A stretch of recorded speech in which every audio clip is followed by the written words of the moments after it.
नमस्कार, desert storm से मैं विमल शर्मा।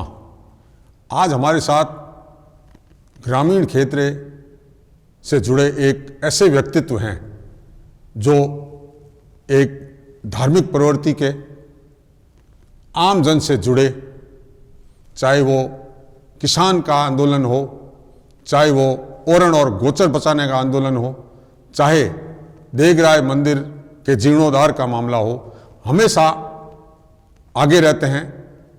आज हमारे बीच में हैं हाथी सिंह मूलाना। आपका स्वागत है। जी प्रणाम गुरुदेव। हाथी सिंह जी, आप पारिवारिक रूप से किसान रहे हैं, आपने जिला मंत्री रहे, भाजपा से जुड़े रहे, भाजपा के मूल रूप से आपने संगठन में काम किया। एक समय आपके माताजी पंचायत समिति की उप प्रधान भी रही और वर्तमान में आप किसान मोर्चा के अध्यक्ष हैं।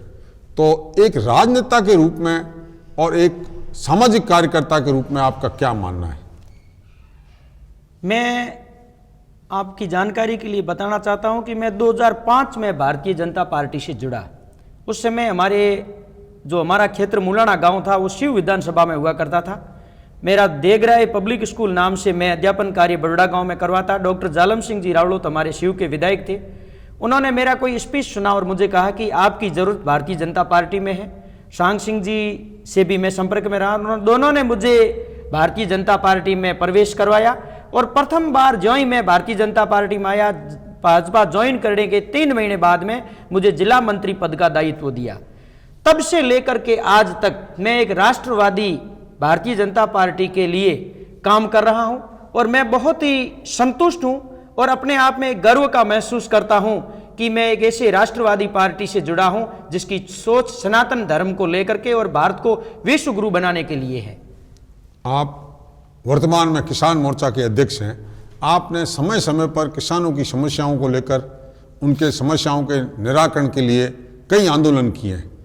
तो हम आपसे जानना चाहेंगे, हमारे दर्शक जानना चाहेंगे कि किसानों के लिए आपने किस किस तरह के आंदोलन किए? आदरणीय गुरुदेव, मैं आपकी जानकारी के लिए बताना चाहता हूं कि हमारा जो फतेहगढ़ से लेकर के नाचना क्षेत्र है, ये कृषि क्षेत्र है और इसमें नलकूप और विशेषकर नहर से ज़्यादा सिंचाई होती है। और हमारा जो देवीकोट, चांदन और ये फतेहगढ़ का सर्कल है, इसमें प्रथम बार 2006-05 में 7 तक ट्यूबवेल शुरू होने हुए। मैंने नज़दीक से देखा कि इनके साथ में, किसानों के साथ में इतनी तकलीफ हो रही थी कि उनको सामान नहीं मिल रहा था, उनको ट्रांसफार्मर नहीं मिल रहा था, छोटी छोटी चीज़ों के लिए वो भटकते रहते थे। तो मैंने उनके साथ में रह करके, क्योंकि 2008 तक हमारा भाजपा का शासन था, आदरणीय वसुंधरा जी मुख्यमंत्री थी, तो मैंने सांग सिंह जी और जालम सिंह जी का सहयोग लेकर के आराम से उन किसानों का कार्य करवाया।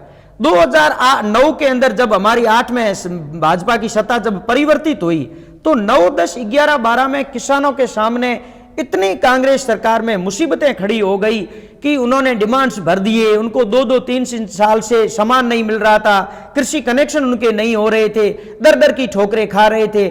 मैंने ये चीज़ आदरणीय सांग सिंह जी, जो उस समय विधायक तो नहीं थे लेकिन किसानों की समस्या के लिए तत्पर रहते थे, उनको बताई। उन्होंने और हमने साथ में रह करके जैसलमेर जिला मुख्यालय पर बहुत बड़ा आंदोलन कराया और उस आंदोलन का रिजल्ट ये हुआ कि 7 दिन के भीतर पूरे 1500 किसानों के ट्रांसफार्मर सभी को आवंटित हुए और पूरा सामान मिला। उस दिन से मैंने ये जीवन में तय कर लिया कि प्रजातंत्र में हम आंदोलन के बल पर कुछ भी जनता की वाजिब मांगों को इस प्रशासन से मंगवा सकते हैं। आपने एक तो किसानों का आंदोलन किया, एक दूसरा जो जैसलमेर जिले में सबसे अधिक माना जाता है, हमारी जो ओरण और गोचर भूमि है, उसको हम एक तरह से देवभूमि मानते हैं। आपने उसके लिए भी एक बहुत बड़ा आंदोलन किया और बताया जाता है कि 60,000 से ज़्यादा बीघा ज़मीन जो आवंटित होने वाली थी सोलर और विंड कंपनियों को, वो आपने बचाया। इस संबंध में आप बताएं हमें। 2012 के अंदर हमारे देगराय माता की जो 60,000 बीघा ओरण है, मौके पे ओरण है, मैं आपकी जानकारी के लिए बताना चाहता हूं कि 1954 में जब जैसलमेर का प्रथम रेवेन्यू रिकॉर्ड बना, उससे पहले हमारे जैसलमेर स्टेट का कोई भी रेवेन्यू रिकॉर्ड नहीं था। यहां तक कि जैसलमेर किला और गढ़ीसर तालाब किस जगह है और कौन से कस्बे में, यह भी लिखित में नहीं था। तो हमारे लोग अनपढ़ थे। 60,000 बीघा जब देगराय माता की ओरण थी, वो पूरी की पूरी उस समय सेटलमेंट अधिकारियों ने गवर्नमेंट लैंड यानी राजस्व रिकॉर्ड में शिवाय चक दर्ज कर दी। आज दिन तक वो शिवाय चक दर्ज चलती आ रही है, लेकिन जनता ने, जो वहां के वासिंदे हैं, उन्होंने पशु चराने के अलावा किसी भी काम के लिए ओरण का उपयोग नहीं किया। न तो उन्होंने कभी अतिक्रमण किया, न कभी खेती करने की इच्छा जाहिर की। लेकिन 2012 में कांग्रेस सरकार के समय लगभग 15,000 बीघा देगराय माता की ओरण भूमि एनरकॉन कंपनी को आवंटित कर दी। और हमें बड़ा दुख हुआ कि जिस ओरण के लिए 650 वर्ष पूर्व यहां के महाराहुल साहब ने एक पुष्कर के घाट पर संकल्प के साथ में छोड़ी थी कि जब तक ये सूर्य और चांद रहेगा तब तक इस ओरण को ओरण मानेंगे और कोई नुकसान नहीं पहुंचाएंगे, उस ओरण को जब हम ये कंपनियों को आवंटित कर देंगे तब हमारी आस्था और इस जनता का क्या होगा, इन पशुपालकों का क्या होगा, किसानों का क्या होगा। हमने इसके लिए जागृति फैलाई और जिला मुख्यालय पर ओरण के विषय को लेकर बहुत बड़ा आंदोलन किया। उस आंदोलन में यहाँ के स्थानीय नेताओं के साथ साथ आदरणीय देवी सिंह जी भाटी कोलायत से आए। वो 10 दिन लगातार हमारे इस धरने में साथ रहे और हमारा जिला कलेक्टर के साथ में और जयपुर के अधिकारियों के साथ में ये लिखित में समझौता हुआ कि जो मौके पे ओरण है उसकी सर्वे करवाई जाएगी, रिकॉर्ड में उसको दर्ज कराया जाएगा और भविष्य में मौके पर मौजूद ओरण किसी भी कंपनी को आवंटित नहीं की जाएगी। आज दिन तक हम संघर्ष कर रहे हैं और उस अलॉटमेंट को हमने खारिज करवाया। आज दिन तक किसी कंपनी को मौके पे जो मौजूद ओरण है हमने आवंटित नहीं होने दिया। ओरण और गोचर को बचाने आपने इतना बड़ा संघर्ष किया, साथ में ही आपने थोड़ी देर पहले कहा कि सनातन धर्म की आपने बात की। उसमें एक कहावत है, धर्मो रक्षित रक्षता। आप धर्म की रक्षा करेंगे तो धर्म आपकी रक्षा करेगा। तो आपने जो देगराय मंदिर है, जैसलमेर के आस्था का प्रतीक है देवी का मंदिर, उसका भी जीर्णोद्धार कराने में आपने अग्रणी भूमिका निभाई थी और आज वो एक सौंदर्य बनाकर पर्यटन स्थल की तरह विकसित हो गया है। उसके बारे में बताएं। आदरणीय गुरुदेव, मैं बताना चाहता हूं कि मैं ये अपना गर्व महसूस करता हूं और मैं पूर्व जन्म के मेरे जो कोई पुण्य है संचित, उन्हीं के बल पर एक जो जैसलमेर जिले में मां भगवती आवड़ आईनाथ जी के 7 शक्तिपीठ है, उसमें देगराय शक्तिपीठ भी प्रमुख रूप से है। और मुझे उस देगराय शक्तिपीठ के क्षेत्र में मुझे जन्म लेने का सौभाग्य मिला।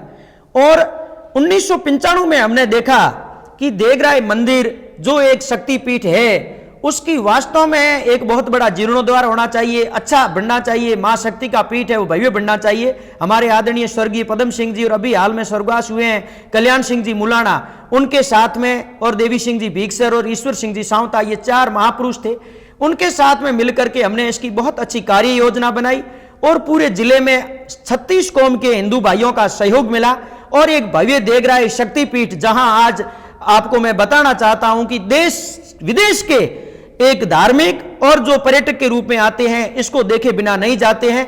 मैं इसके लिए किसी के ऊपर एहसान वाली बात नहीं हुई, क्योंकि हमारी कुल देवी है और माता जी के लिए हमने सभी हिंदू भाइयों का सहयोग लेकर के जो एक शक्तिपीठ जैसा होना चाहिए वैसा बनाया है। इसके लिए आप सबका और सभी भाइयों का सहयोग मिला और भव्य मंदिर देगराय माता जी का बनकर तैयार हुआ।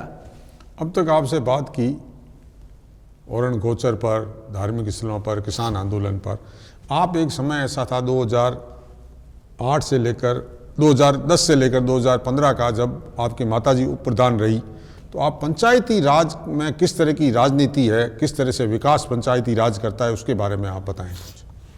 2010 के अंदर जब पंचायती राज के चुनाव हुए तब मैं स्वयं चुनाव लड़ना चाहता था, लेकिन मेरी सीट आरक्षित हो गई। वहां के स्थानीय लोगों ने मेरी माताजी को भारतीय जनता पार्टी से प्रत्याशी बनाया। अच्छे मतों से माताजी जीती और पंचायत समिति सम के उप प्रधान के पद पर निर्वाचित हुई। मैं आपकी जानकारी के लिए गुरुदेव बताना चाहता हूं कि पंचायती राज में वार्ड पंच से लेकर के सांसद तक जो भी है, सबके अपना अपना अलग महत्व है। कई ऐसे मंत्री और विधायक हुए हैं जो वार्ड पंच और सरपंच बनना पसंद करते हैं, क्योंकि एक प्रजातंत्र में सेवा करने का सबसे जो माध्यम है वो प्रजातंत्र में जो व्यवस्था एक वार्ड पंच से लेकर के सरपंच, प्रधान, एमएलए की हुई है, उसके तहत कर सकते हैं। तो जो उप प्रधान के रूप में मुझे यहां सेवा करने का अवसर मिला, मैंने एक उप प्रधान पद की माताजी का सहयोग करके ऐसे पद की व्यवस्था बनवाई। तो उसके बाद में जितने भी चुनाव हुए, पहले कोई भी उप प्रधान के चुनाव में इतनी दिलचस्पी नहीं रखते थे, लेकिन अब पिछला चुनाव देख लिया हमने, 2018 का देख लिया, लोग इतने उप प्रधान के लिए भी संघर्ष करने के लिए तैयार रहे।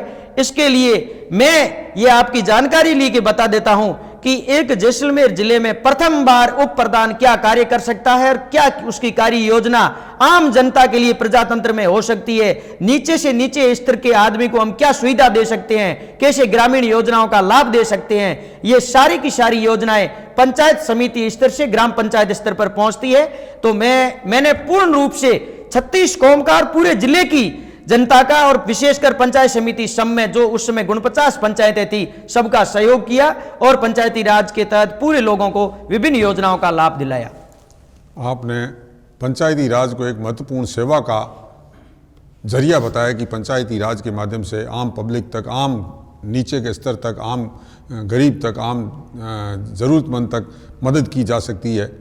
आपने चाय पे चर्चा पे कई सवालों के जवाब दिए।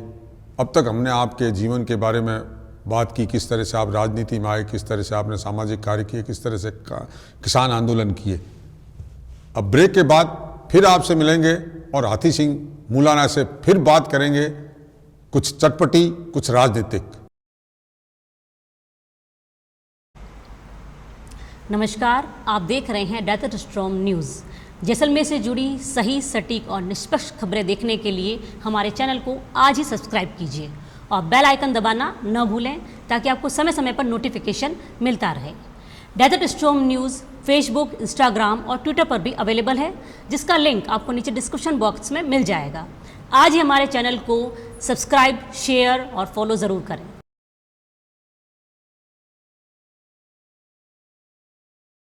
नमस्कार, चाय पे चर्चा पे एक बार फिर भाजपा के प्रखर प्रवक्ता हाथी सिंह मुलाना के साथ।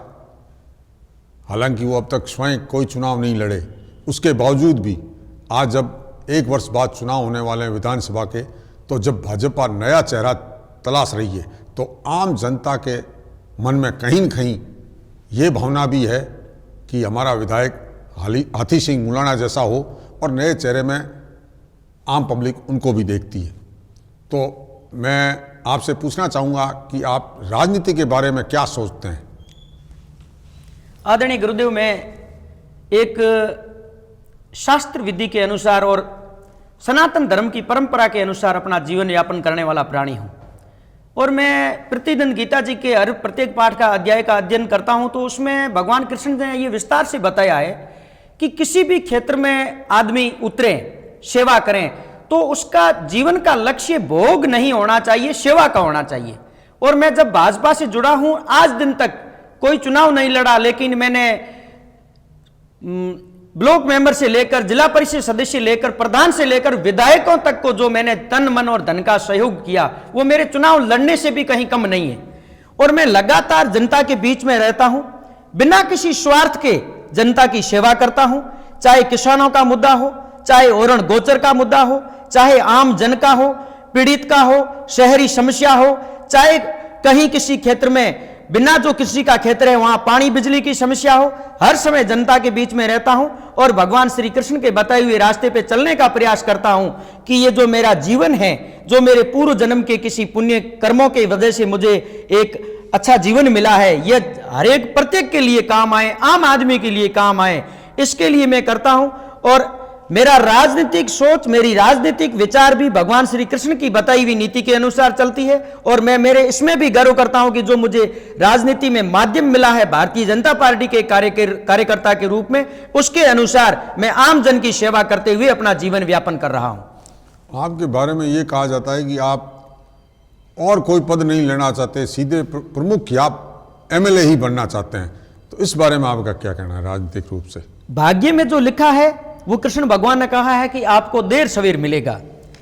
माता जी जब उप प्रधान बने उस समय मेरा लक्ष्य प्रधान बनने का था, लेकिन अब पिछला जब पंचायती राज चुनाव आया तो मेरा मुलाना ग्राम भी सामान्य सीट थी और फतेहगढ़ प्रधान पद भी सामान्य था और हमने जिस प्रत्याशी को खड़ा किया उसको अच्छे मतों से जिताया, साथ में रह के जिताया और कल्पना नहीं थी क्योंकि सामने अजय रूपाराम के निजी प्रत्याशी वहां चुनाव लड़ रहे थे। लेकिन उस मुलाना और ग्राम पंचायत से जो पंचायत समिति सीट थी अच्छे मतों से जीता है, और वहां मेरे को जनता ने कहा कि चुनाव आप लड़ो, कोशिश करते हैं कि हम आपको यहां से निर्विरोध लड़ाते हैं। मैंने उस समय बड़े बुजुर्गों के साथ में कहा कि यदि आपकी इच्छा है तो मैं जिले के विधायक का या जिला प्रमुख का चुनाव किसी कभी मौका मिला तो लड़ूंगा। प्रधान, पंचायत समिति सदस्य, सरपंच आपकी इच्छा के अनुसार आपके साथ में रह करके उनको बनाऊंगा, जो भी भाजपा या अन्य आप सब चाहेंगे। तो मैं मेरा लक्ष्य लेके चल रहा हूं, लेकिन लक्ष्य के साथ में मेरा कोई स्वार्थ नहीं है। ऐसा नहीं है कि मैं एमएलए बनूं तो क्या हो जाएगा, ना बनूं तो क्या हो जाएगा, क्योंकि मैं आपको बताना चाहता हूं गुरुदेव, क्योंकि एमएलए बनना, सांसद बनना, प्रधान बनना या प्रमुख बनना यह कोई मोक्ष का साधन नहीं है, कल्याण का मार्ग नहीं है, जनता की सेवा का मार्ग है, वो मैं कैसे भी कर सकता हूं। आपने कहा मोक्ष का मार्ग नहीं है, निश्चित रूप से नहीं है, मगर जनता की सेवा का मार्ग जरूर कहा जा सकता है कि आप एक विधायक बनके और एक जिला प्रमुख बनके, एक मुख्यमंत्री बनके आप जनता की सेवा कर सकते हैं। आप वर्तमान में जो राजनीतिक हालात चल रहे हैं, जैसलमेर और पोखरण विधायक हैं और कांग्रेस की जो स्थिति है राजस्थान में, चूंकि आप बड़े प्रखर प्रवक्ता हैं, तो आप इस पर भी बताएं कि क्या हालात चल रहे हैं। मैंने 4 साल से इस कांग्रेस के राज को और यहां के दोनों जनप्रतिनिधियों को, जो एक विधायक है एक मंत्री है, उनके कार्यकाल को और इस ब्यूरोक्रेसी को, आम जनता की समस्याओं को मैं नजदीक से देख रहा हूं।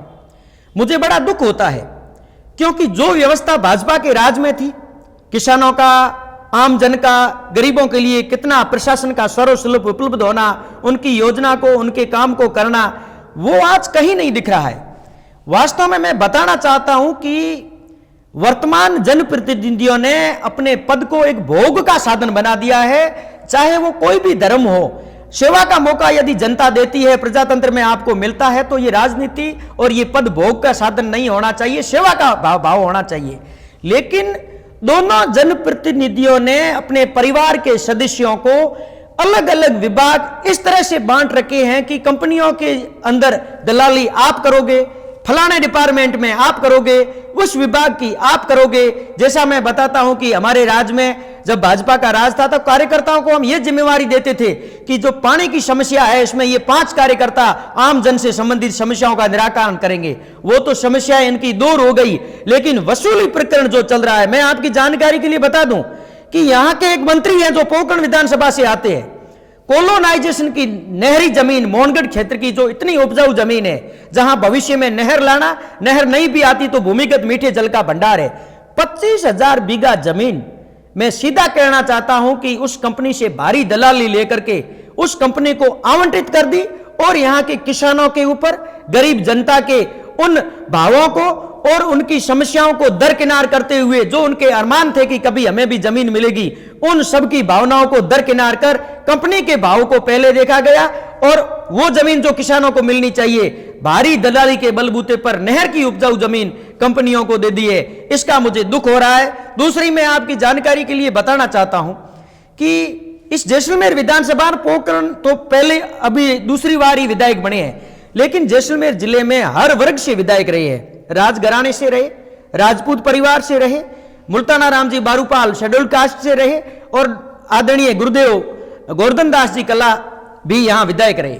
लेकिन मुझे दुख हुआ कि पहली बार मैं ये देख रहा हूं 2 साल से, जो ब्यूरोक्रेसी का सिस्टम है, जो लोकल कर्मचारी अधिकारी इस जैसलमेर में कई सालों से अपने पद पर रह करके यहां की आम जनता का अच्छे भावों के साथ में काम कर रहे थे, कोई उन पर भ्रष्टाचार का आरोप नहीं था, लेकिन यहां के जनप्रतिनिधियों ने उनको उठा करके ऐसी जगह डाला, और जाति विशेष के लोगों को, जो एक नहीं करना चाहिए जनप्रतिनिधि को, क्योंकि विधायक एमपी बनने के बाद में किसी जाति का या पार्टी का वो पदाधिकारी या विधायक नहीं रहता है, छत्तीस कौम का रहता है। उन लोगों को ऐसे स्थानों पे पटका गया और उनके स्थान पर अपनी जाति के ऐसे लोगों को बिठाया गया। मैं कहता हूं कि ये ब्यूरोक्रेसी में, लोकल ब्यूरोक्रेसी में जो वास्तव में जो एक डिप्रेशन की जिंदगी जो यहाँ के अधिकारी कर्मचारी जी रहे हैं, यहाँ के जनप्रतिनिधियों के लिए कतई आवश्यक उचित नहीं है, क्योंकि उनको सोचना चाहिए कि 36 कौम के जनप्रतिनिधि है, पहले भी विधायक रहे हैं, राज में रहे हैं, लेकिन इस तरह से उत्पीड़न यहाँ के लोकल कर्मचारियों और अधिकारियों का पहले कभी नहीं किया, जैसा वर्तमान जनप्रतिनिधि कर रहे हैं। आपने एकदम सही बात कही कि जनप्रतिनिधि चुने जाने से पहले किसी पार्टी का होता है, मगर जब वो चुना जाता है तो वो 36 कौम का, हर आम आदमी का वो जनप्रतिनिधि होता है। और जनप्रतिनिधि का दायित्व है कि वो सबको एक समान देखे, किसी में भेदभाव नहीं करे। और जिस तरह की आपके अनुसार जैसलमेर में हालात चल रहे हैं वो बड़े कठिन हैं। आपसे अगला सवाल मेरा ये रहेगा कि आप एक विधायक के रूप में क्या सोचते हैं कि एक विधायक को किस तरह से काम करना चाहिए, और आप विधायक बने तो किस तरह से जैसलमेर जिले में एक अपना खाका होगा कि किस तरह से गरीब का भलाई करूं, किसी तरह से किसान करूं, किस तरह से जैसलमेर शहर का विकास करूं। विधायक बनने के बाद में वो व्यक्ति अपने परिवार का या अपनी जाति का नहीं रहता, सभी वर्गों का, सभी कौम का, सभी का होता है। ये उनमें भावना नहीं होनी चाहिए कि मैं पीऊं, मेरा बैल पिए और कुआं ढह पड़े, या मेरा परिवार ऊपर उठ जाए, मेरे घर में सब कुछ सुविधा हो जाए, मैं 7 पीढ़ी की व्यवस्था कर दूं। यह तो भोग लालसा वाला काम हुआ जैसा वर्तमान में चल रहा है। वर्तमान में जैसलमेर जिले में मैं गुरुदेव आपको बताना चाहता हूं कि कई भाई बेरोजगार है और यहां कंपनियों का जैसलमेर जिला हब बन गया है, लेकिन मात्र 2% भी इस कंपनियों में कर्मचारी जैसलमेर जिले के नहीं है। यदि भारतीय जनता पार्टी ने मुझे एक कार्यकर्ता के रूप में मौका दिया, जैसा मेरा स्वार्थ या मेरी लालसा नहीं है, भारतीय जनता पार्टी का मैं एक कार्यकर्ता हूं और मैं बेहतर कार्य कर रहा हूं क्योंकि मैं अपने आप में संतुष्ट हूं। लेकिन अगर मौका मिलता है तो मैं गुरुदेव आपको बताना चाहता हूं कि यहां के युवाओं को इस कंपनियों में, क्योंकि सरकारी नौकरी तो उनकी मेहनत से लगती है, लेकिन कंपनियां जो जैसलमेर के अंदर सोलर और इसकी विंड्स की जो काम कर रही है, सैकड़ों उसमें युवाओं को टेक्निकल इंजीनियर से लेकर के हेल्पर से लेकर के अलग अलग तरह के हजारों युवाओं की जरूरत है। मेरा ये प्रयास रहेगा कि मैं पहली ये व्यवस्था एक आरक्षण की तर्ज पे कराऊंगा कि जैसलमेर में कोई कंपनी काम करेगी तो प्रथम अधिकार यहां के युवाओं का रहेगा, प्रथम रोजगार जैसलमेर जिले के युवाओं को मिलना चाहिए, यह मेरा रहेगा। दूसरा, मैं ये दिमाग में एक गाइडलाइन लेके चलता हूं कि यहां लाखों बीघा उपजाऊ जमीन है जिसके अंदर मीठा पानी है, भूमिगत जल का अथाह भंडार है, 3 फसलें होती है। मैं ये चाहता हूं कि एनर्जी इस देश के विकास के लिए बहुत जरूरी है, विकास होना चाहिए, लेकिन उस एनर्जी के नाम पे उपजाऊ जमीन, मीठे जल वाली जमीन जो यहां के गरीब किसान हैं, किसानों के बेटे हैं, उनको मिलनी चाहिए। आज बॉर्डर को आप देख लो, नाचना से शुरू हो, लगातार आप गडरा रोड तक जाइए, बहुत बड़ी जमीन है। हम भारत का 15% सोलर हब यहां लगा सकते हैं तो बॉर्डर की भी सुरक्षा होगी और एनर्जी भी हो जाएगी। 50 किलोमीटर का एरिया आप चौड़ाई में लेकर के इस गडरा रोड तक जाइए, आप बहुत बड़ा लगा सकते हैं, सोलर हब या विंड्स मिल लगा सकते हैं। लेकिन किसानों की जो उपजाऊ जमीन है, मैं आपको बताना चाहता हूं कि जैसलमेर जिला पशुपालक आधारित जिला है। यहाँ के आधे से ज्यादा लोगों के रोजगार का साधन ही पशुपालक ने और या खेती है। आप खेती को और पशुपालन को समाप्त करके एनर्जी लगाएंगे और ये फेंसिंग कर देंगे तो मैं ये कहता हूं इस जिले के लिए बहुत ही बड़े कठिन समय आ जाएगा जब ये यहाँ की जनता रोजगार के लिए तरस जाएगी। तो मेरा प्रयास रहेगा व्यक्तिगत तौर पे, यदि भारतीय जनता पार्टी ने मुझे मौका दिया तो मैं मेरे नेतृत्व से मिलकर ये मांग करवाऊंगा कि उपजाऊ जमीन कंपनियों को आवंटित नहीं हो, इस जिले के रोजगार के लिए पहला मौका यहाँ के युवाओं को मिले। यदि आपको योग्यताधारी युवा यहां नहीं मिलते हैं तो पड़ोसी जिलों को मौका मिले, लेकिन इस जिले के संसाधनों पर पहला हक इस जिले का है क्योंकि पीढ़ियों से यह जमीन जिले के लोगों ने, जिले के निवासियों ने रखी है। आपने बताया कि किस जमीन विंड कंपनियों को दी जा रही है जिससे पशुपालन और किसान दोनों ही चिंतित है और आने वाला भविष्य है जो यहाँ के युवाओं का वो भी संकट में है।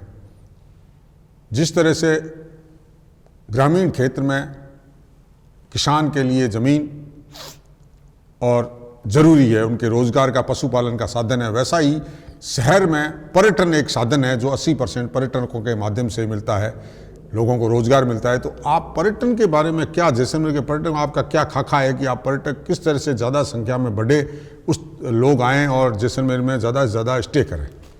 देखिए, जैसलमेर जिला पर्यटन के रूप में पूरे विश्व में अपनी पहचान बना चुका है। यहाँ का किला है, यहाँ की गड़ीसर लेक है, यहाँ के सम के सैंडयूज रेत के टिबे हैं, कई झीलें हैं, तनोटराय माता का मंदिर है, इस तरह से, और यहाँ पटों की हवेलियां हैं, अनेक ऐसी प्राचीन इमारतें हैं जिससे पूरे वर्ल्ड के पर्यटक यहाँ स्वतः खींचे आते हैं। इसके लिए हमें ये व्यवस्था करनी चाहिए। मैं ये आपको बताना चाहता हूं कि भारतीय जनता पार्टी का शासन आया, विधायक चाहे कोई बने, लेकिन क्योंकि भारतीय जनता पार्टी से जो विधायक बनता है वो कार्यकर्ताओं की बात को मान करके उन कार्यकर्ताओं की भावना के अनुसार काम करता है। तो ये पहला हमारा प्रयास रहेगा कि जैसलमेर ने जो पिछले 4 साल में पर्यटन के रूप में अपनी साख खोई है, चाहे वो लपकों के रूप में खोए, चाहे वो सिटी के अंदर छोटे मोटे झगड़ों के रूप में खोए, उस साख को पुनः स्थापित करते हुए मैं ये बताना चाहता हूं कि हम तनोट माता से आगे जो बॉर्डर है वो पर्यटकों को के लिए खुलवाएंगे। आगे जो अपने दव है, म्याजलार है, पोचिना है, खेड़ा मठ है, वहां बाहर के पर्यटन जा नहीं सकते।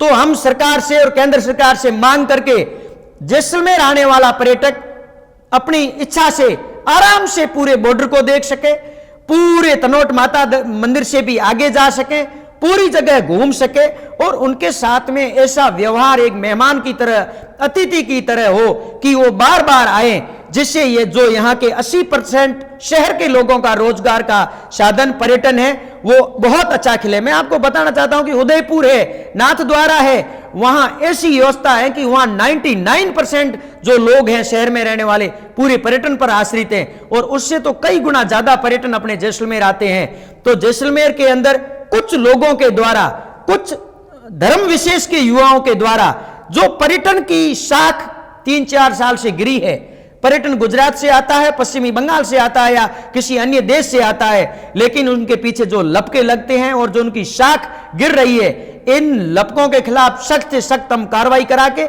इस सिस्टम को हमेशा के लिए बंद करवाएंगे और आने वाला पर्यटक बार बार आए। इसके लिए जैसलमेर में पर्यटन के अन्य द्वार भी हम खोलेंगे, चाहे वो रेत के टीबे देखने और नए सिस्टम देखने हो, इसके लिए हम हमेशा प्रयास करेंगे। इसके लिए पर्यटन का जो जैसलमेर के अंदर है सबके लिए, आमजन के लिए सुलभ रहेगा।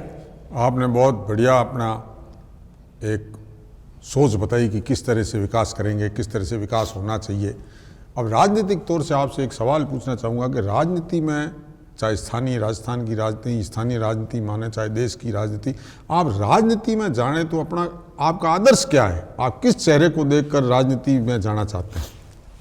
अभी गुरुदेव 3-4 दिन पहले हमारा कोई स्नेह मिलन था दीपावली का, उसमें हमारे केंद्रीय किसान कल्याण मंत्री कैलाश जी आए। उन्होंने सब मंडल अध्यक्षों से और मोर्चा अध्यक्षों से यह बात कही कि आप अपन 2023 और 24 का चुनाव कैसे जीत सकते हैं। मैं राजनीति में आया और मैं आज के दिन बड़ा ही गर्व महसूस करता हूं कि भारत देश को एक विश्व पहचान बनाने वाले आदरणीय प्रधानमंत्री नरेंद्र मोदी जी के रूप में एक ऐसे चेहरा हमारे भारतीय जनता पार्टी को मिला है जो एक ईश्वर और भगवान से कम नहीं है।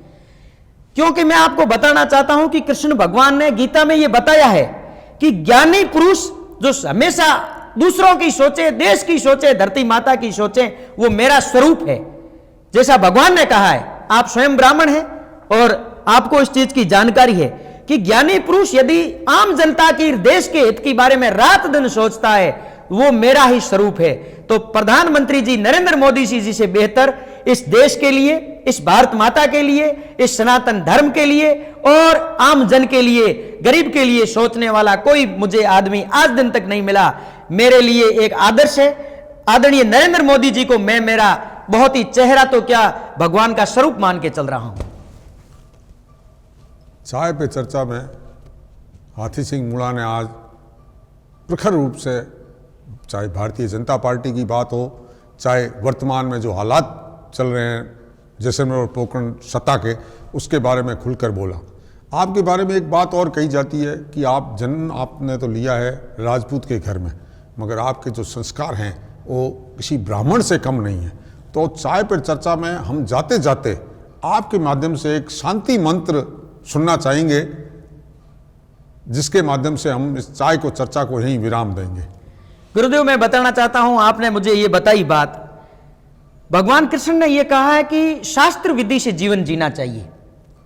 तो मैं मेरे जीवन की दिनचर्या शास्त्रोक्त विधि से शुरू करता हूं। प्रतिदिन भगवान की षोडशर पूजन विधि से सेवा करता हूं। और आपके यहां मैं प्रथम बार आया हूं तो मैं भगवान गणेश जी को याद करके, और इस चर्चा का सार्थक परिणाम आपके माध्यम से निकले, तो मैं भगवान गणेश जी की आराधना से शुरू करूंगा। वक्रतुंडाय महाकाय कोटि सूर्य समप्रभु निर्विघ्न कुरु देव सर्व कार्येषु सर्वदा गजानन भूत गणेदा सेवितम कपित जम्बू फल चारु भक्षणम उमा सुतम शोक विनाश कारकम नमामि विघ्नेश्वर पाक पंजम। इति श्री गणेशाय नमः। भगवान गणेश जी, शांति मंत्र तो हमेशा होता रहेगा, मैं अच्छी तरह से जानता हूं, क्योंकि अभी जो देश की परिस्थितियां वो शांति में ही जी रहे हैं। ये हमारा कोई आज अंतिम समय नहीं है और होता रहेगा, बहुत बढ़िया रहेगा, बोलेंगे। राजनीति की शांति की व्यवस्था करे। हाँ। मगर अब जाते जाते आप डेजर्ट स्टॉर्म में आए और आपने पिछले 6 महीने से हमने डेजर्ट स्टॉर्म एक न्यूज़ चैनल और एक समाचार पत्र प्रारंभ किया है, और हमारा एक छोटा सा प्रयास रहा है कि हम आम जनता तक उनकी समस्याएं अधिकारियों तक पहुंचाएं और जनता की बात जनता तक पहुंचाएं। तो इस बारे में आपका क्या कहना? मेरा ये भाग्य समझता हूं कि चाय पे चर्चा के लिए मुझे आमंत्रित किया, और मैं आपको एक धन्यवाद देना चाहता हूं कि आपने जो डेजर्ट स्टॉर्म न्यूज चैनल शुरू किया है अल्प समय में, क्योंकि आपके पास 25 वर्षों का पत्रकारिता का अनुभव है, अल्प समय में हमारे किसानों की, गरीब की, आम जन की, कर्मचारियों की, जिन छोटी छोटी से लेकर के बड़ी समस्याओं को, इस जिले की हो चाहे प्रदेश की ब्यूरोक्रेसी तक, आपने जो पहुंचाने का काम किया है, क्योंकि मेरा व्यक्तिगत ये अनुभव रहा है, चाहे हमारे क्षेत्र में बाढ़ आई, चाहे लंपी नाम की घातक बीमारी आई, चाहे छोटी मोटी अभी जो बिजली की समस्या चल रही है 3 घंटे और 2 घंटे के अंदर वो समस्या हो, चाहे नहर में पानी की समस्या हो, मैंने व्हाट्सएप के द्वारा आप तक पहुंचाई। आपने उसकी बहुत अच्छी न्यूज बना करके जिले की जनता तक और ब्यूरोक्रेसी तक पहुंचाई, और मैं कहता हूं कि आपकी उस न्यूज के आधार पर हमारे किसानों का और गरीबों की उन समस्याओं का समाधान हुआ है। मैं आपको बहुत बहुत धन्यवाद देना चाहता हूं, और भगवान श्री कृष्ण भगवान से ये मैं प्रार्थना करना चाहता हूं कि ये डेजर्ट स्टॉर्म हम आम जन की और गरीबों की हमेशा आवाज बनकर रहे। धन्यवाद।